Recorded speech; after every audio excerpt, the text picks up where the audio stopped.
आज मैं Bharatam YouTube channel में मैं कार्तिक व्यास आपका स्वागत करता हूँ। आज आपके सामने स्वास्थ्य के बारे में एक कहानी लेके आ रहा हूँ जो आयुर्वेद से जुड़ी हुई है। एक बहुत बड़ा राज्य हुआ करता था जहाँ पे एक राजा राज करता था। वो राजा काफ़ी दिनों से अस्वस्थ था। उसको जो हमारे मुंह में लार बनती है उसकी बीमारी हो चुकी थी, तो उसके मुंह में लार बनना बंद हो चुका था, जिसके कारण उसकी पाचन क्रिया काम नहीं कर रही थी और वो काफ़ी दिनों से बिस्तर पर पड़ा हुआ था।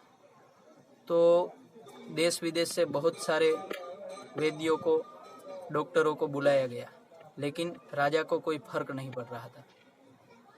तो अब होता क्या है, उसी राज्य में से एक वैद्य जो काफ़ी गरीब था लेकिन आयुर्वेद के बारे में शायद बहुत जानता था, वो प्रधानमंत्री के पास आता है और प्रधानमंत्री से कहने लगता है कि मैं इस राज्य का एक नागरिक हूँ और इस राज्य का नागरिक होने के नाते मैं राजा के स्वास्थ्य के लिए कुछ करना चाहता हूँ जिसका मुझे अधिकार है।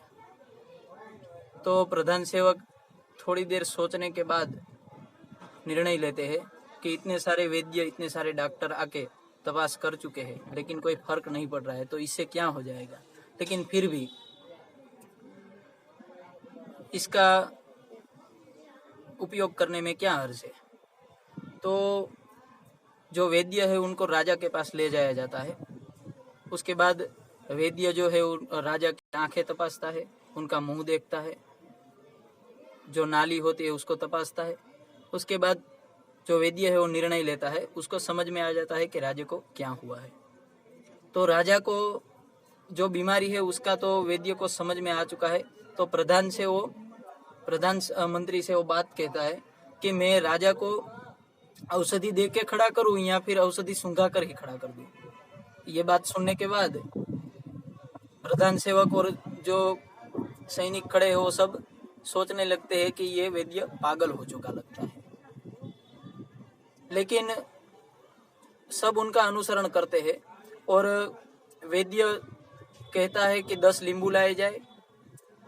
एक पात्र रखते हैं राजा के सामने और 10 लोगों को बारी बारी से नींबू को काटना है राजा के सामने। उसके बाद क्रमशः पहला व्यक्ति आता है, दूसरा व्यक्ति आते, जब तीसरा व्यक्ति आके नींबू काटता है तो राजा को देखकर उसके जीभ में तिलबिलाहट उठने लगती है और राजा के जीभ में लाड़ बनना शुरू हो जाती है। उसके बाद चौथा, पांचवा, छठा ऐसे करके 10 के 10 व्यक्ति नींबू काट के चले जाते हैं। अब राजा के मुंह में और नींबू के रस के प्रति भावना जगने लगी और उसके मुंह में लार बनना शुरू हो गया। उसके बाद क्या होता है, जो वैद्य होता है वो नींबू के रस के अंदर काली मिर्च और तुलसी के पत्ते डाल के राजा को पिला देता है। राजा एकदम स्वस्थ हो जाता है और जो उसके मुंह पर पिलास पड़ गई थी वो निकल जाती है। राजा एकदम स्वस्थ होके, जिसको भूख नहीं लग रही थी वो भूख लगने लगती है और वो खाना मंगाने लगता है। सब आश्चर्यचकित हो जाते हैं और सब उनका मान सम्मान करते हैं और उनको स्वर्ण मुद्राएं देने का निर्णय लेते हैं। लेकिन जो नागरिक था, जो वैद्य था, वो मना कर देता है। वो कहता है कि ये मेरा अधिकार है और ये मेरा कर्तव्य है, इसके लिए मैं स्वर्ण मुद्रा नहीं लूंगा, और वो अपने गांव वापस चला जाता है।